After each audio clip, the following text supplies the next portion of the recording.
আসসালামু আলাইকুম ভাইয়া, পুরো আপনারা কেমন আছেন? আশা করি ভালো আছেন। আমি আল্লাহতে ভালো আছি। তো আজকে আসলাম প্রতিদিন 8টা ভিডিও নিয়ে। তো ভিডিওটা শুরু করলাম সকাল থেকেই। আশা করি পুরো ভিডিও দেখবেন, আপনাদের ভালো লাগবে। তো এই যে দেখুন, এখানে কিছু পেঁয়াজ আমার ঘরের ভিতরে এরকম গাছ জ্বালাই গেছে। ভাবলাম যে এগুলো লাগাইলেই করা যাবে। তো সাথে কিছু উস্তা বিচিও দিয়েছি আর রসুনও দিয়েছি। তো এগুলো দেওয়া শেষ। তো এই পাশে আমি আবার এই যে একজনের শাক দিয়েছে, গ্রাম থেকে দেশি শাক আনছে।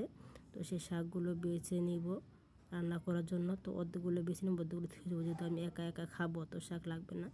আর শাকগুলো কিন্তু অনেক তাজা আছে, একদম টাটকা শাকগুলো। দেখতে দেশি শাক কিন্তু খুবই ভালো লাগে। তো অর্ধেকগুলো নিব, কারণ একা খাবো, বাচ্চা অর্ধেকগুলো খাবে না। আর কালকে যে গাছের থেকে সাজনা পারছিলাম, তো সেই সাজনা কিন্তু রান্না হয়নি। তো এগুলো এখন এই যে কেটে নেবো, রান্না করব। সাজনা কিন্তু শুটকি দিয়ে রান্না করব।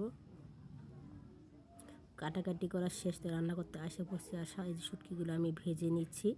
আর বেশি করে আমি শুটকিগুলো ভেজে নিই, তাহলে কাঁচা যে একটা গন্ধটা আসে সেটা আসে না। আর ভাজলে একটা ভাজাটা ভালো একটা সুঘ্রাণ আসে, এতে ভালো লাগে। আর এবার তো ঠান্ডা, গলা তো আমার ভালো হবেই না, দিন যাচ্ছে তত গলা ঠান্ডার অবস্থা খুবই খারাপ হয়ে যাচ্ছে। আর আমাদের এখানে 2 দিন ধরে কোনো রোদ নাই, আকাশ মেঘলার কুয়াশা খুব প্রচুর ঠান্ডা পড়ে গেছে। আর আপনার ভাইয়ের সাথেও সেখানে বলে বরফ পড়তেছে, বৃষ্টি হবে, বৃষ্টি যেভাবে পড়ে তো সেরকম পড়তেছে। হাত পাও কিছুতে শুধু চোখ দেখা যায় সব ঢাকা, এমন অবস্থা। প্রচুর শীত আর বরফ, মানে কোনো গাছগাছালি কিছু দেখা যাচ্ছে না, শুধু দেখা যায় গাছের ভিতরে বরফের ডাল এরকম দেখা যাচ্ছে। আর চাল কিছুই দেখা যাচ্ছে না। তো কথা বলে রান্না করতে আবার চলে আসলাম। এই যেখানে আলুগুলো সিদ্ধ করে রাখছি, আর এইগুলো মশলাগুলো কষানো হয়ে গেছে। তো ভালো করে কষিয়ে নিব। আর বাচ্চাদের জন্য আজকে মুরগি রান্না করব, ওরা তো আর এগুলো খাবে না। তো আমি একদিন তোকে রান্না, আমার 2 দিন চলে যায়, কারণ খাওয়ার মানুষ নেই। তো বাচ্চাদের মুরগি রাঁধছি, ওরা 2 দিন চলে যাবে, আমার এগুলো 2 দিন চলে যাবে। তো সেই কারণে ওরকম রেগুলার রান্নাবান্নার ভিডিও দিতে পারি না। কষানো হয়ে গেছে, এগুলো পানি দিয়ে দিব। এইভাবে ঘরটাও গুছিয়ে আসবো।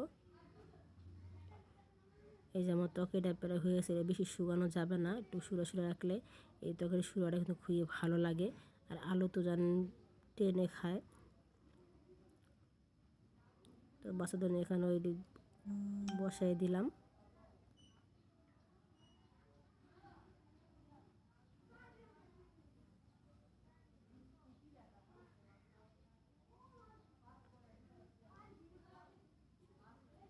এগুলো কষানো হয়ে গেছে।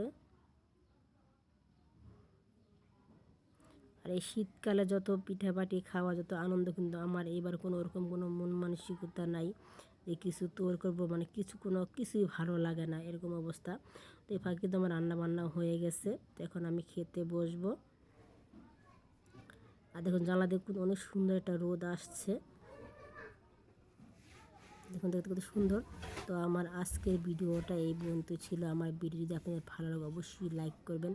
আর যারা আমার চ্যানেলটি সাবস্ক্রাইব করে তারা সাবস্ক্রাইব করে নেবেন। আল্লাহ হাফেজ। যে এখন খাবো।